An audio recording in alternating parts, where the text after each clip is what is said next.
Welcome to the Book Club Life. I'm Jenny Snow, and I am so excited to bring back Gabrielle Meyer to the show. I recently read her book, When the Day Comes. There was so much hype about it. So I just was like, I'm just going to check it out secretly, listening to it. Maybe never going to mention it if it wasn't my style.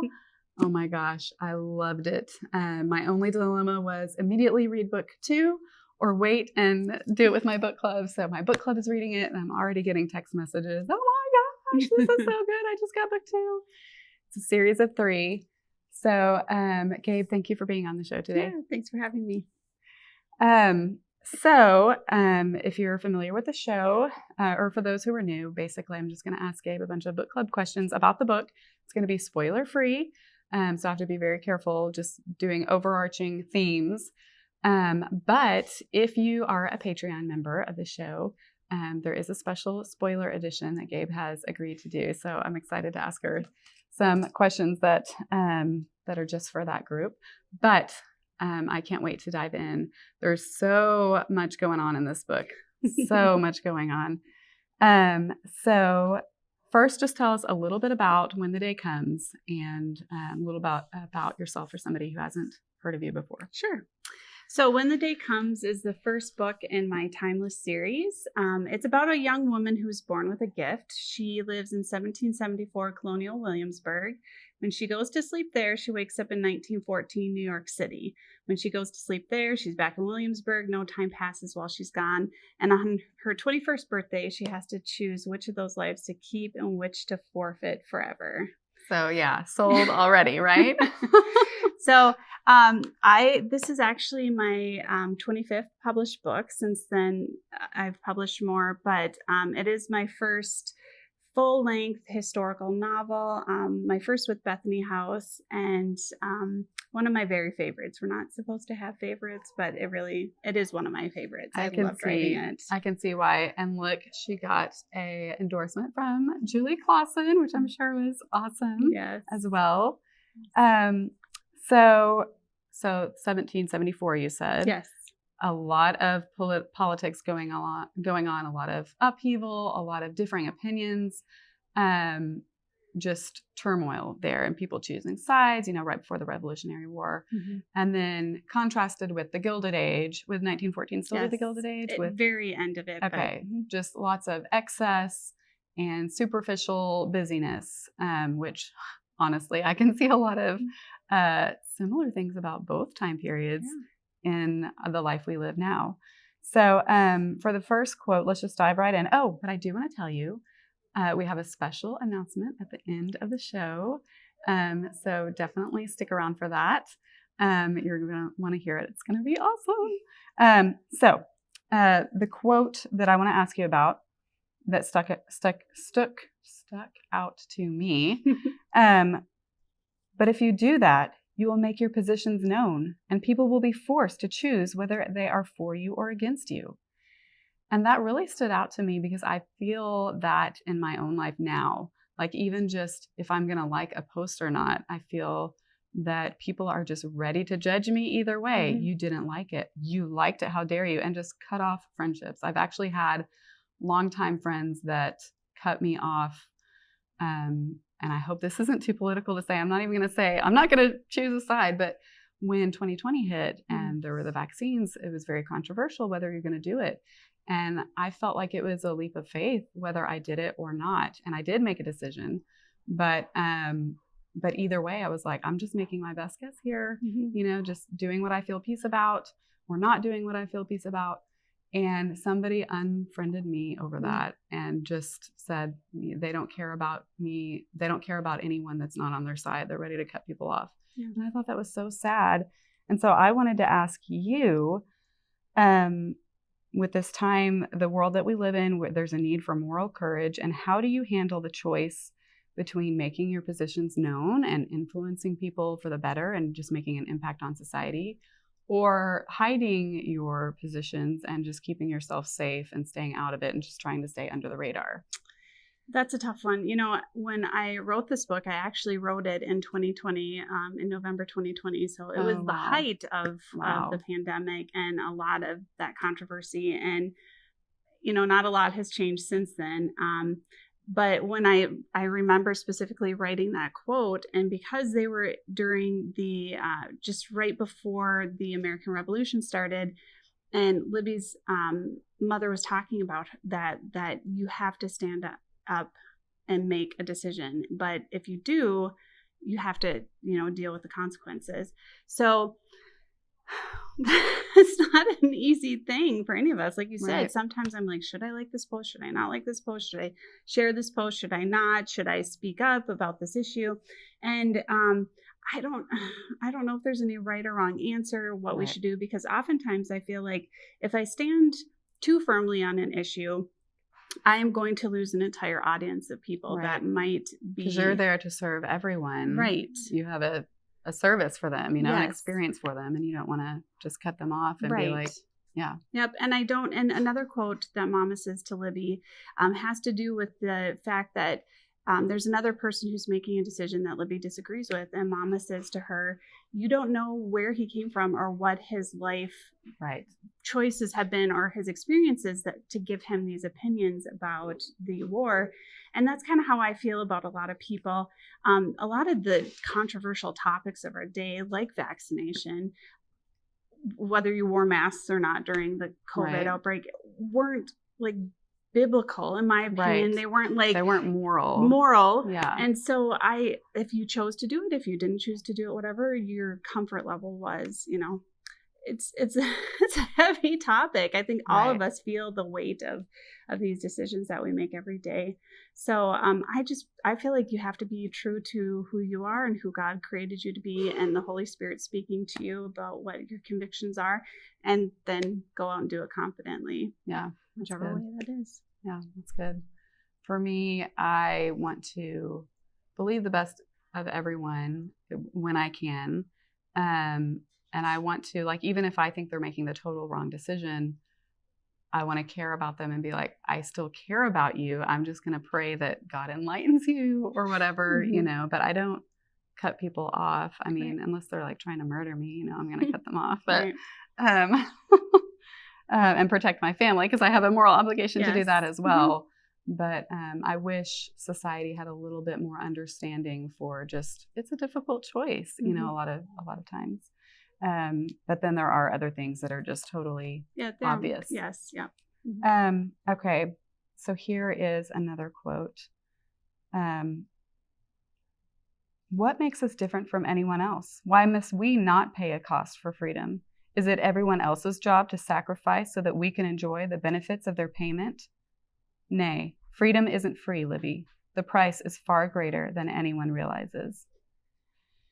So, as we were talking about, sometimes the problems in the world do seem so big. I've heard a lot of talk about the Sound of Freedom movie. I haven't seen it yet. I do plan to. I know that human trafficking and that is a big issue all over the world. And I do know that we have a responsibility to do our part. So what would you say? Well, I want to ask you, do you contribute to your community in any way like that? And what would you say to somebody who's like, I want to make a difference, I just don't know where to start? Right. So this is a topic that we talk a lot about with our children. They're becoming adults, and the world is so broken, and no matter what side of the aisle you would sit on, we can all agree that just things are not as we would hope that they would be. And when you look at the world around you, it's so easy to get overwhelmed. There's so much need. There's so much that needs to be dealt with and fixed. And so one of the ways that I don't get overwhelmed is that I think about like a battle, and you have all of the different soldiers who are doing their job. You've got the general who's in charge, and then he gives orders to all of the soldiers, and each one, there's a master plan, but each one has a specific job to fulfill. And I look at that as part of God's kingdom. He's our general, and he places each of us in a strategic place, whether that's an actual location or whether it's a position that we're in of authority, and he gives us a specific job. And it's not my job to worry about what you're doing. It's not my job to worry about what God is asking you to do. It's my job to do the work that he has called me to do. And so excuse me. So that's how I kind of look at the world around me. Like, I can't worry about, like human trafficking is huge. I did see The Sound of Freedom, and you walk away feeling like, how can we make a difference? Like, I can't go to the wilds of wherever, the jungle, and can't go undercover and extract them yourself. Right. But the gentleman in the movie, that's what he was called to do. Right. And so what can I do? So then I asked myself, from the position that I'm in, what can I do? Can I pray? Absolutely. Can we give financially? Absolutely. And so in my own community, we live in a community of about 9,000 people, and there's need here as well. And I have to look at it that same way. One of the ways that we felt called to serve is my husband ran for city council this last year, and he was elected, and that's, and so he's doing that work, but I'm supporting him doing that work. Yeah. And so, lots of ways like that we serve and help. And raising my children, I feel, is like the biggest battlefield for whatever work that God has for them. So, I feel like every day look for ways to serve, but don't get overwhelmed that there's just so much, because I feel like that paralyzes us. For sure. I know that I can have a tendency to get overwhelmed. Like, oh my gosh, they need another teacher at the school. I have a teaching degree. I could go do that. Oh, society is a mess. I should run for office. Yeah. Oh, I'm doing this book thing. You can't do it all. So I loved what you said about just finding your spot and be faithful in your spot. I love that. Okay, here's another quote I liked. We must take whatever joy can be found from each day and not borrow tomorrow's sorrow. So I want to say that was advice from Libby's mother to her. Yeah. And I thought that was such good advice. So do you ever struggle with sadness or with worry about the future? And how do you handle that? How do you deal with stressful situations and still not only choose joy, but actually experience joy?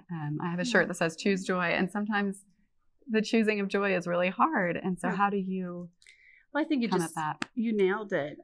When I was younger, I used to worry so much. And a lot of the advice that Mama gives Libby is either advice that my own mother has given me or that I've had to give to my daughters.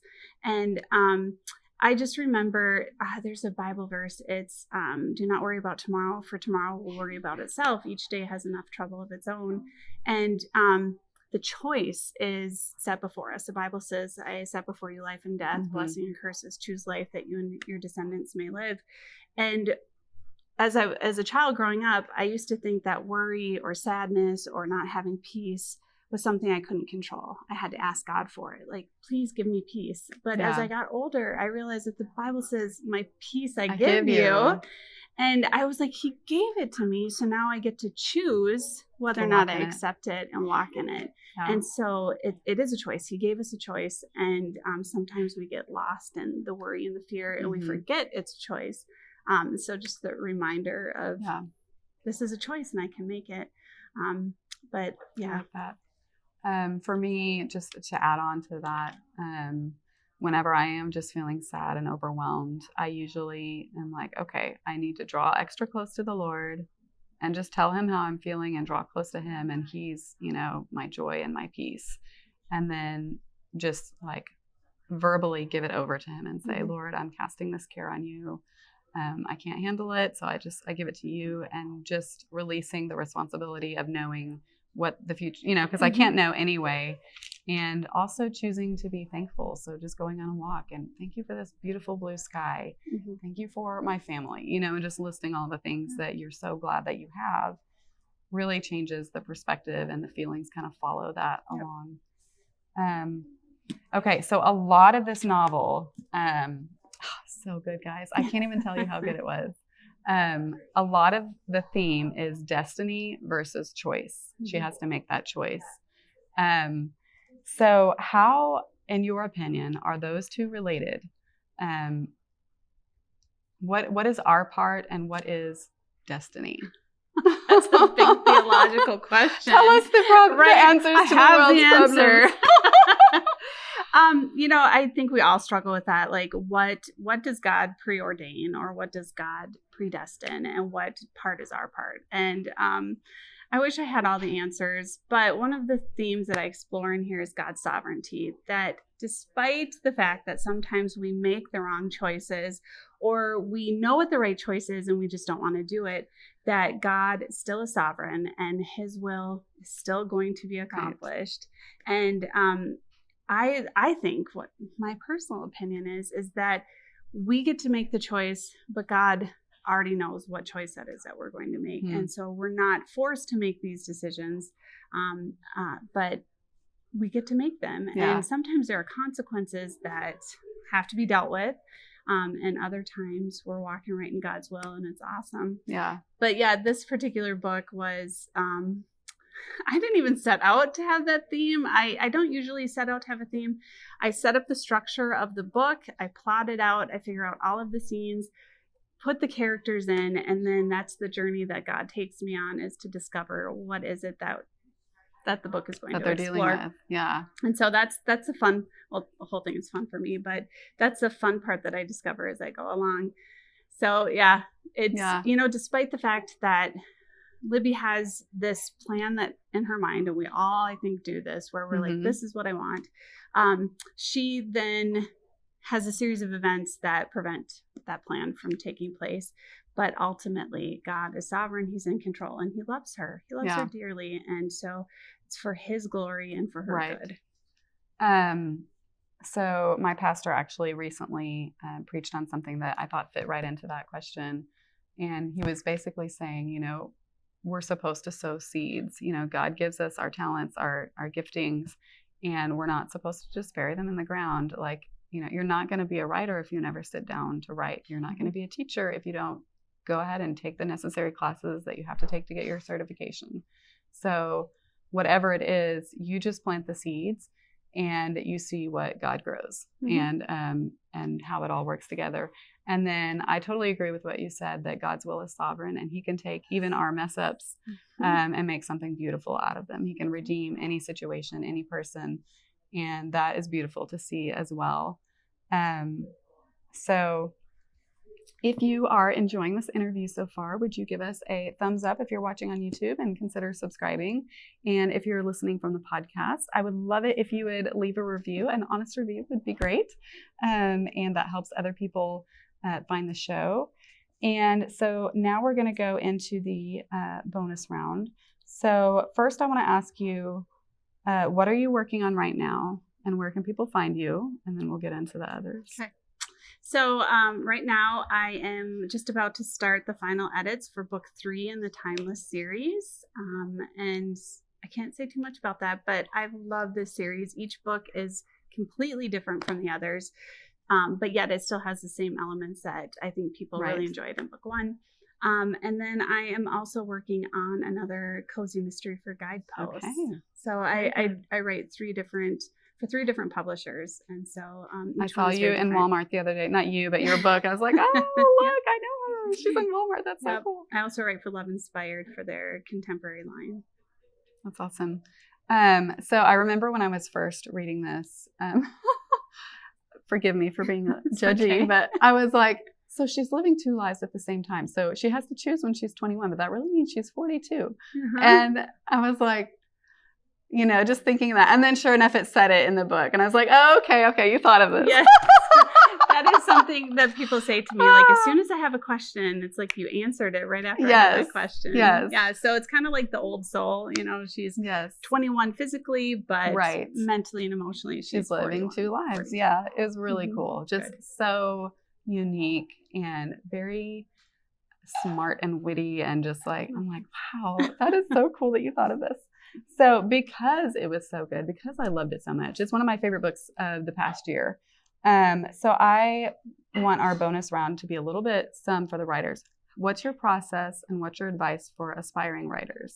So I am what I call a super plotter. I sit down and I figure out what I want to happen with the story before I even start writing the first page. So I know everything that's going to happen in the story. And I have it scene by scene plotted out. And part of the reason I do that is because I write 6 books a year. And I try to work out all of the plot holes before I write the book so that I don't have to rewrite the book. Right. And that's one of the biggest time suckers, if you want to use that word, for authors. And so, do you have a method you use, or like a certain book that you go by or plan? I know there's several out there. There are, and I've kind of, created my own over the years, my own process, but I probably most closely resemble Susan May Warren's process. Okay. I've taken lots of classes from her and read She's all brilliant. of her books. Yes. And she's a good friend of mine. And so she was the one that actually encouraged me to write fast. Like, she's like, if you can, do it. And so I do. And that's awesome. Does it help you keep track of the story better too? If like, you're just fast, really in it, yes. and you do the whole story instead of like, where was I? And that kind of stuff. So this book, it took me about a week to plot. And then my first draft of it only took me 4 weeks to write. Wow. So, and this is book what number? Well, that one was book 25 when it released. So don't be discouraged. No. And and I had been writing for almost 10 years at that point too. Okay. So yeah. So I had a lot of experience under my belt, and so that's my process. And then I go through and edit it, and then send it off to my editor, and then she comes back with content edits. My best advice is write a book, and then set it aside and write the next one and set it aside. That you're going to learn the most when you write a new book. Like, if you stay on the same book for several years and you're rewriting, you're not learning a new process. You're not learning, characterization or anything like that if you're working on the same book over and over. So I actually had 6 full-length books that I had written before this one got published with Bethany House, and I had several other books already published, but that kind of genre and style. So that's my best advice. That's really good advice. Keep going. Yes. Okay. What is your favorite dessert? I love, it's called Java Chunk ice cream. It's just basically a coffee ice cream, little chunks of chocolate. Does it have caffeine in it? It does. Okay. I don't do well with caffeine. So do you eat it at night or in the afternoon? Or? No, and I don't eat it very often. Okay. But when I do, I have to do it earlier in the day, or else a bowl of it will keep me up at night. I just can't handle caffeine. So what is the brand that makes it? It's called Kemp's, and Kemp's is a Minnesota brand. It's Minnesota. Okay. It's a very popular Minnesota little tip for Minnesotans, and we'll just imagine it for the rest of us. It's pretty good. Okay. So I'm super excited to ask you this question. Where will you be on Friday, December 8th of 2023? I'm so excited. I will be with Jenny. We are going to be, and you can tell more about it. But yes, it is a Christmas for the books, and you're going to bring some books, right, that people can buy and you'll sign. We're going to be there with Laura France, Gabrielle Meyer, Jocelyn Green, and Becky Wade. So 4 amazing authors and you can find information at jennysnow.net/Christmas 2023. And I was telling my friends about it, and one of them said, Jenny, I think you're going to sell out, and it's going to be faster than you think. So I would encourage you to get an early Christmas for yourself and your best bookish friend, or your mom and sister, or everybody. And get your tickets right away. If it's already sold out by the time you get there, then just go on the waiting list. We're using Eventbrite for our ticket seller, and I know they have a waiting list option. So definitely you're going to want to be there. It's going to be so much fun. We're going to have dessert, and so that's why I asked about the dessert. I don't know if we can get that ice cream there, but coffee and dessert and conversation and Q&A. There will be a way that you can ask a question as well. And I'd love to know when you sign up, there's a place on there that you can tell who was your favorite author that made you want to come. But it's just going to be a wonderful time of Christmas encouragement, and from 7 to 9 that night. And I hope we get to see you there. So, Gabe, thank you so much for being on the Book Club Life. Thanks for having me. And for all of your work in this amazing novel and the whole series.